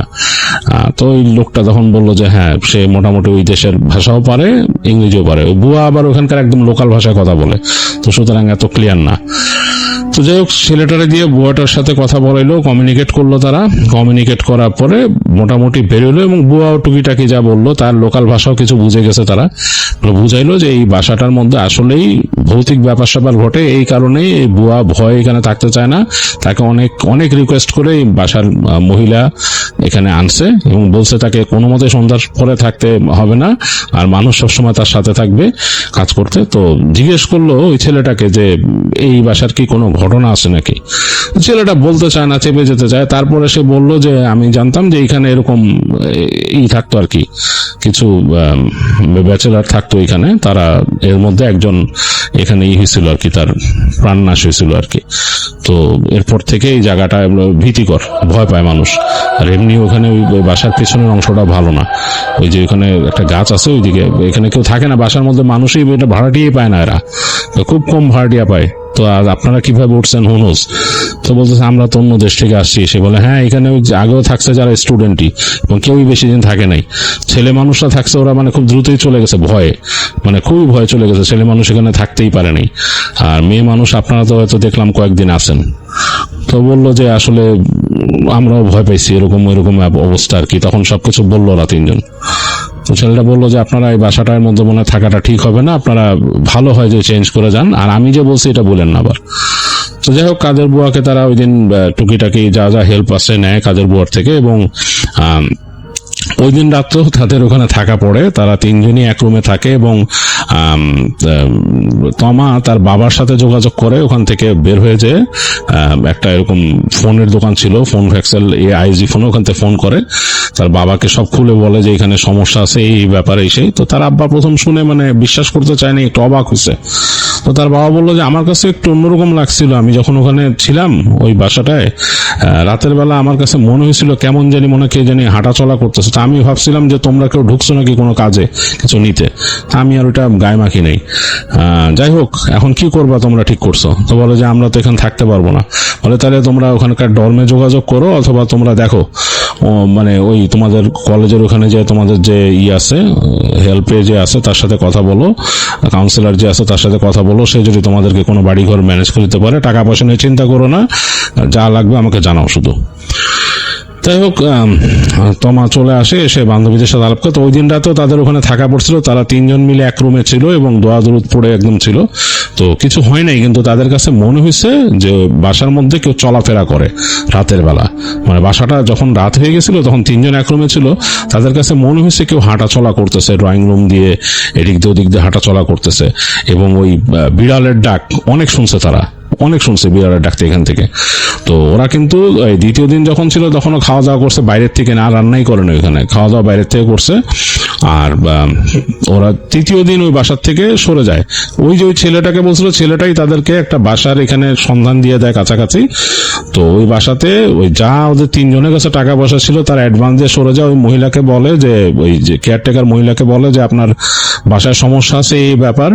তো মোটামুটি তমা ওই মহিলা আসার পর খুলে বলে যে আপনার বাসায় এরকম এরকম সমস্যা ছিল। তো মহিলা নাকি বলতেছিল যে উপরে ফোন তো লাইনই নাই, ওখানে ফোন আছে কিন্তু লাইনই নেই, তোমার ফোন বাজলো কেমনে?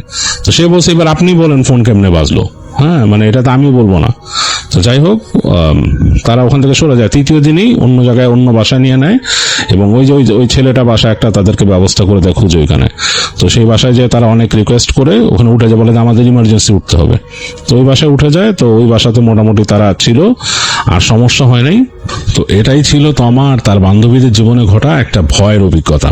এখন তিনজনই নর্থ আমেরিকায় থাকে, ডিফারেন্ট স্টেটে থাকে, আর সেই স্মৃতি এখনো তাদের মনে আছে। তো তমা তার জীবনে আরো কিছু ছোটখাটো জিনিস ফেস করছে বিদেশে যাওয়ার পরে। তো সে বলছে যে কখনো সে সুযোগ পেলে সেই ঘটনাগুলো শেয়ার করবে। তো থ্যাংক ইউ তমা ফর ইউর স্টোরি।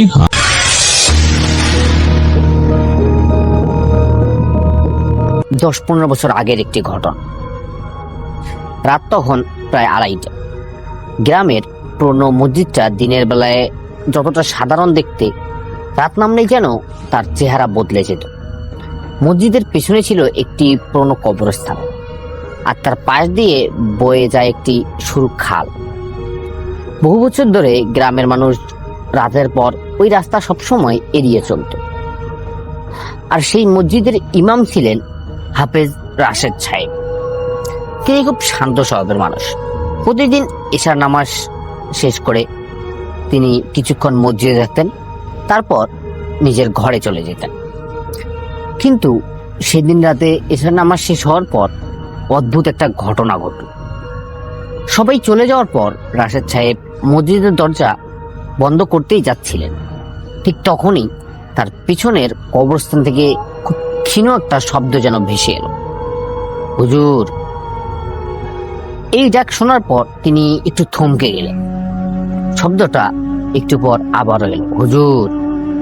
রাশেদ সাহেব ভেবেছিলেন হয়তো কেউ বিপদে পড়েছে, তাই তিনি টর্চ হাতে নিয়ে মসজিদের পিছনের দরজার কাছে গেলেন। কবরস্থানের দিকে তাকাতেই দেখলেন দূরে একটি সাদা অবয়ব দাঁড়িয়ে আছে। অবয়বটি নড়ছিল না। তিনি কিছুক্ষণ তাকিয়ে থেকে বললেন, কে ওখানে? কোনো উত্তর নেই। তিনি আরো কয়েক পা এগিয়ে গেলেন, আর ঠিক তখনই অবয়বটি ধীরে ধীরে পিছনের দিকে সরে গেল। রাশেদের বুকের ভিতর যেন নিমেষেই কেঁপে উঠল। তিনি আর সামনের দিকে এগোলেন না। মসজিদে ফিরে এসে তিনি দরজা বন্ধ করে দিলেন।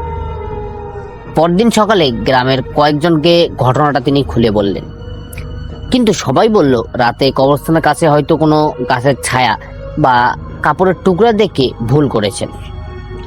রাশেদ সাহেবও বিষয়টা ভুলে যাওয়ার চেষ্টা করলেন, কিন্তু পরের রাতে আবারও সেই একই ঘটনা ঘটে।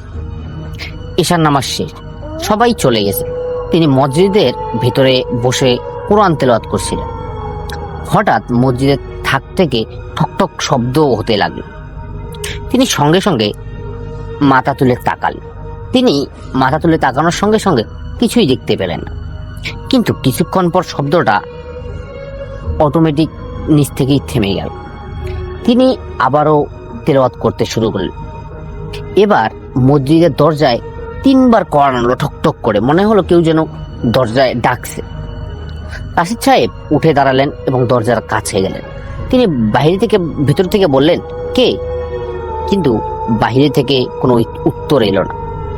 তিনি দরজার কাছে গিয়ে দাঁড়ালেন। আবারও সেই ধাক্কা। তিনি এবার দরজা খুললেন, কিন্তু তিনি দরজা খুলেই যেন অবাক হয়ে গেল। বাহিরে কেউ নেই, শুধু কুয়াশায় ঢাকা উঠান। কিন্তু তিনি যখন মাটির নিচে টর্চের আলো ফেললেন, তার চোখ যেন কপালে উঠে গেল। মসজিদের পেছনে দরজার সামনে ভেজা মাটির উপর কয়েকটি পায়ের ছাপ। পায়ের ছাপগুলো মসজিদের বাহিরে থেকে আসেনি, বরং এমন মনে হচ্ছিল সেগুলো মসজিদের ভেতর থেকেই এসেছে। রাশেদ সাহেব দরজার দিকেই তাকিয়ে রইলেন, কারণ হচ্ছে সেই ছাপগুলো মসজিদের ভেতর থেকে বের হয়ে এসে ঠিক দরজার সামনে এসে থেমে গেছিল। সেই রাতে তিনি মসজিদের ভিতর একা থাকতে আর সাহস পেলেন। পরের দিন গ্রামের প্রবীণ একজন লোক তাকে বললেন, হুজুর, এই মসজিদের পিছনের কবরস্থানটা নিয়ে পুরনো একটা কথা আছে। হুজুর জিজ্ঞেস করলেন, কি কথা? লোকটি কিছুক্ষণ চুপ থেকে বললেন, অনেক বছর আগে এখানে এক অচেনা লোককে দাফন করা হয়েছিল। তার পরিচয় কেউ জানতে পারেনি। তারপর থেকে মাঝে মধ্যে রাতের বেলা মসজিদের আশেপাশে অদ্ভুত অদ্ভুত নাকি ঘটনা ঘটে। রাশেদ সাহেব জিজ্ঞেস করলেন, তারপর? লোকটি বলল, এক সময় গ্রামের সবাই সিদ্ধান্ত নিয়েছিল রাতের পর কেউ ওই মসজিদের পেছনে যাবে না। রাশেদ সাহেব বিষয়টাকে কুসংস্কার ভেবে গুরুত্ব দিলেন না, কিন্তু সেই রাতে ঘটনাটা আরো যেন ভয়ঙ্কর হয়ে উঠল। ফজরের আগে তিনি অল্প সময়ের জন্য ঘুমিয়ে পড়িয়েছিলেন। হঠাৎ তার ঘুম ভেঙে গেল। মসজিদের ভিতরে যেন কেউ হাঁটছে ধীরে ধীরে। তিনি চোখ খুলে দেখলেন মসজিদের সামনের অংশে একজন সাদা পোশাক পরা মানুষ দাঁড়িয়ে আছে। মুখ দেখা যাচ্ছে না, শুধু মাথাটা সামান্য নিচু। রাশেদ সাহেব স্থির হয়ে তাকিয়ে রইলেন। অবয়টি কোনো কথা বলল না। কিছুক্ষণ পর ধীরে ধীরে মসজিদের পেছনের দিকে হাঁটতে শুরু করলেন। রাশেদ সাহেব সঙ্গে সঙ্গে উঠে দাঁড়ালেন। অবয়টি পেছনের দরজায় গিয়ে থেমে গেল। তারপর মাথা ঘুরিয়ে রাশেদ সাহেবের দিকেই তাকালেন। সেই মুহূর্তে মসজিদের বাতিটা যেন হঠাৎ নিভে গেল। পুরো মসজিদ অন্ধকার। রাশেদ সাহেব দ্রুত টর্চ জ্বালালেন, কিন্তু সেখানে কেউ নেই, শুধু পিছনের দরজাটা একটু আধখোলা। ভোরের আলো ফুটতেই তিনি বাহিরে বের হলেন। কবরস্থানের পাশের মাটিতে আবারও সেই একই পায়ের ছাপ, কিন্তু এবার পায়ের ছাপগুলো সোজা গিয়ে থেমেছে একটি পুরনো কবরস্থানের সামনে। রাশেদ সাহেব গ্রামের লোকজনকে ডাকলেন। সবাই এসে কবরটার সামনে দাঁড়ালো, কিন্তু কেউ বুঝতে পারছিল না। হঠাৎ বৃদ্ধ লোক খুব কাঁপা গলায় বললেন, এই কবরটা কি হয়েছে? তিনি বললেন যে অচেনা লোকটাকে বহু বছর আগে দাফন করা হয়েছিল, এটা সেই কবর। সবাই সঙ্গে সঙ্গে চুপ হয়ে গেল। রাশেদ সাহেব কবরটির দিকে তাকিয়ে রইলেন। তারপর লক্ষ্য করলেন কবরের মাথার পাশে মাটির উপর একটি পুরনো লোহার তালা পড়ে আছে। তালাটি কেউ সেখানে রাখে, আর ঠিক তালার পাশেই ছিল একটি ছোট্ট কাগজ।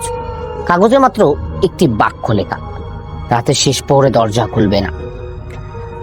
রাশেদ সাহেবের শরীর যেন শীতল হয়ে গেল, কারণ সেই রাতে আবার তার মসজিদে একা থাকার কথা ছিল। সেদিন রাতে তিনি সিদ্ধান্ত নিলেন ঈশার পর মসজিদে আর তিনি একা থাকবেন না। কিন্তু নামাজ শেষ করে সবাই চলে যাওয়ার সময় হঠাৎ বিদ্যুৎও চলে যায়। মসজিদ একবারে অন্ধকার। এক মুসল্লি বাহিরে থেকে বলেন, হুজুর, পেছনের দরজাটা বন্ধ করে দিব? রাশেদ সাহেব বললেন, হ্যাঁ, বন্ধ করে দাও। লোকটি দরজার কাছে গিয়ে হঠাৎ যেন থেমে গেলেন। হুজুর বলল, কি? দরজার পাশে কেউ দাঁড়িয়ে আছে। সবাই যেন নিশ্চুপ হয়ে গেল।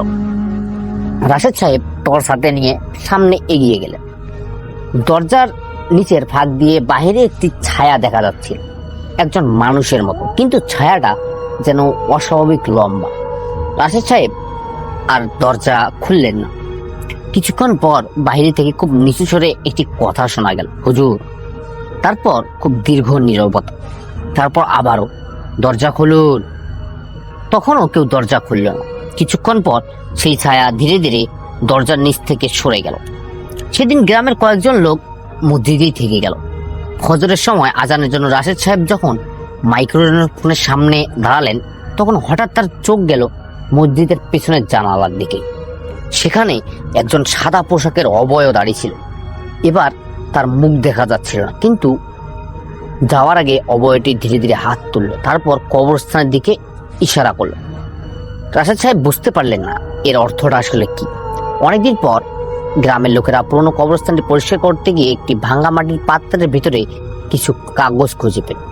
সেখানে সেই অচেনা ব্যক্তির কোনো পরিচয় ছিল না, শুধু একটি বাক্যই লেখা ছিল, আমি পথ হারিয়েছি। এরপর থেকে মসজিদে আর কোনো অদ্ভুত শব্দ শোনা যায়। কবরস্থানে আর কোনো সাদা অবয়ব দেখা যায়। তবে রাশেদ সাহেব আজও একটি বিষয় কাউকে বলেন না। মসজিদ ছেড়ে অন্য জায়গায় যাওয়ার কয়েক বছর পর এক রাতে তিনি স্বপ্নে আবারও সেই পুরনো মসজিদ দেখেছিলেন। মসজিদের দরজা বন্ধই, পিছনে কবরস্থান, আর সেই সাদা অবয়বটি দরজার সামনে দাঁড়িয়ে আছে। অবয়বটি ধীরে ধীরে তার দিকে শুধু তাকিয়ে বলেছিল, হুজুর, এবার দরজা খুলবেন না। ঘুম ভেঙে রাশেদ সাহেব দেখলেন তার ঘরের দরজা বন্ধ, কিন্তু দরজার উপাস থেকে ঠিক 3 বার শব্দ। তারপর সবকিছু নিস্তব্ধ। এরপর থেকে আর কখনো হুজুরের সাথে আর কখনো কোনো অস্বাভাবিক ঘটনা ঘটেনি। কিন্তু তিনি এক রাতে যখন ঘুমিয়েছিলেন, তখন তার দরজায় হঠাৎ করে 3 বার টোকা পড়ল, টকটক করে। তারপর তিনি হঠাৎ তার এই শব্দে ঘুম ভেঙে যায়। তিনি ঘুম থেকে উঠে বিছানায় বসে পড়লেন এবং ভাবলেন এত রাতে কে। তিনি ডাকলেন, কে? উপাস থেকে কোনো উত্তর নেই। তারপর সবকিছু নিস্তব্ধ হয়ে যায়। এই জন্য তিনি বলেন, সেই রাতের পর তিনি আর কখনো রাতের বেলা অপরিচিত কোনো দরজায় সাড়া দিতেন না। আর গ্রামের মানুষজন আজও বলে, পুরনো সেই মসজিদের পিছনের কবরস্থানের রাস্তা দিয়ে রাস্তার শেষ প্রহরে কেউ গেলে কখনো কখনো দূর থেকে একজন মানুষের কণ্ঠ নাকি শোনা যায়, হুজুর। তারপর আর কোনো শব্দ থাকে।